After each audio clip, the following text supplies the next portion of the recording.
Hi everyone, welcome back to the A to Z DVC course by Striver. So today we'll be basically solving this question, that is find the union. So now let's quickly read the question once. Given two sorted arrays of size n and m respectively, find their union. The union of two arrays can be defined as the common and distinct elements in the two arrays. Return the elements in sorted order. So we are given two arrays and in sorted order, okay, which is in increasing sorted order. And what we have to do, we have to basically return the common and distinct elements in both of the arrays. So in example, let us quickly look in the example. It says that in array 1 we have 1 2 3 4 5. So we'll put it because these are unique and distinct.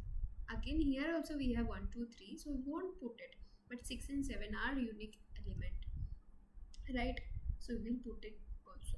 This is basically the question is asking us to return. So we won't repeat any elements, we will only put the common and distinct elements again here, and that too we have to put it in sorted order, okay, that is in increasing order. So in here if you see 2 is already greater from this, so 1 will come, and then again they will put, check here, 1 is already added, so it won't add 1 again, it will put 2, then similarly 3 and 4 and 5.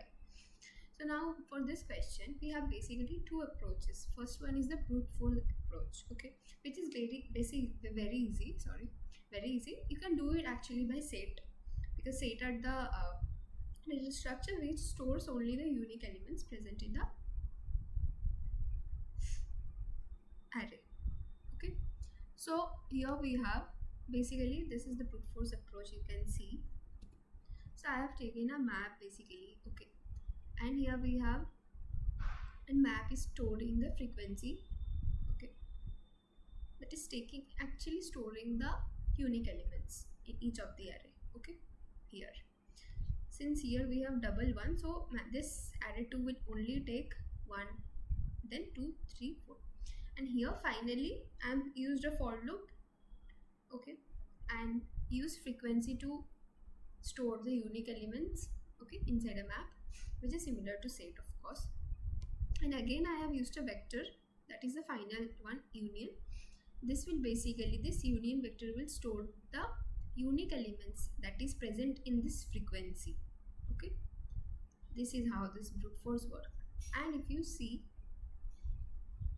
basically if you see in this one, it will take 1 2 3 4 5, okay, that is array 1, and then again it will take 1 2 3 4 6, 1 2 3 6 7, okay. Okay, let's so look at the example 2. It won't take 2 twice, it will take 2 3 4 5, then again it will take 1 2 3 4. From this 2, what is the common elements, it will check. 1 is the common, 2 is common, so 2 1 will be taken only once, and then 3, so final answer will be 1 2 3 4 will be taken once, and then 5. So this is how it works. So now let's look at the time complexity. Okay, so we have one for loop here, okay, n plus m, and log n in, because we have used a map and vector, that is why we have taken log n plus m. N plus m, this is for the loops, okay. This is the final time complexity, and space complexity will be of course n plus m in the worst case, if all the elements in the both of the arrays are unique and distinct. In that case the space complexity will be n plus m. Now let's look at the another approach, that is the optimal one, okay. So this optimal solution is basically done by two pointer approach, okay. So we have int I is equals to 0, and also we have taken another pointer, that is int j is equals to 0. Now I have taken a vector to store the union, okay, that is the final result is our union. I have returned this, okay. Now basically, since we have said in the question, it is said that the elements have to be returned in sorted order, so I have used a while loop till I is less than and j is less than m, till it runs the number of elements present, and the condition, this is just a while loop to run iterate in the arrays, that's it, as simple as that. And then I have taken a if condition, and here this first array, if the first array element is smaller than the second array. My first array is A and the second array is B. Okay, I have taken like that. The first array here is A and the second array here is B. The first array is smaller than B, then this condition will run, else this condition will run. Okay, if B is smaller, then else will run. If not, then this upper solution will run. Now look into this. Okay, so if it is smaller, then we will just push back.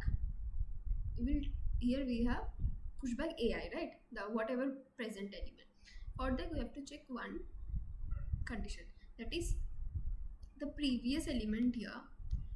See, here already 1 will come. Okay, now again here this is coming. So this union dot back, it will check the previous element. Dot back means it will check the previous element, that is 1 here already came. So it will check whether previous element is equals to current element AI or not. If it's not equal, then it will push back. Okay, but always in the starting here, okay, in the starting we do not have any element that is present in the union.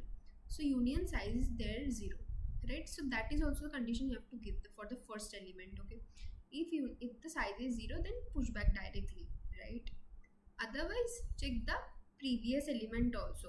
If it's not equal, then only push back. Same here, we will check in the array B also. Similarly, we have checked in array, first array, like the second array, the first array. So we will check if if the union is empty, then directly push back the element. If it's not, then check the previous element with the current element. If it's not equal, then only push it. Okay. Okay. So sometimes it can happen that the first array is very smaller. Okay, like this, let me take an example. The first array can be 1 2, okay, and the second array can be 1 2 and 3. Okay, so first array is smaller here. Okay, so J will still have to be running and it have to put 3. So in that case J will keep on running. Okay, that's why I put another while function here. Okay, and then it will check that union. If it's not equal to the current element, then push back, else, and then J will keep on iterating. Similarly for IN, sometimes it can happen the first array is more. Suppose we have 3 4, so J will finish at a faster, right? At that case I will keep on checking, keep on moving in the front. This is basically the solution here. I hope you understood it. And here, why didn't I write union.size? Because already many elements are taken. Now we are at the end of the union. When ith element is already empty, it's over. Now we are running in the end of the jth element when j is larger than. That's why I didn't put that condition. Basically, and now finally I'm returning the answer. This is the solution, optimal solution, and what will be the time complexity. Of course, while we have while one loop, that is O of n plus m is running, and then plus again we have here O of n plus O of n. That's final answer is O of 2 n plus m, 2 of n plus m, which final answer is big O of n plus m, right? And the space complexity will be n plus m. In the worst case, of course, if all the elements are equal. I hope you like the solution. If you did, do give a thumbs up and let me know the question, any queries you have in the comment section below. Thank you so much for watching. Bye.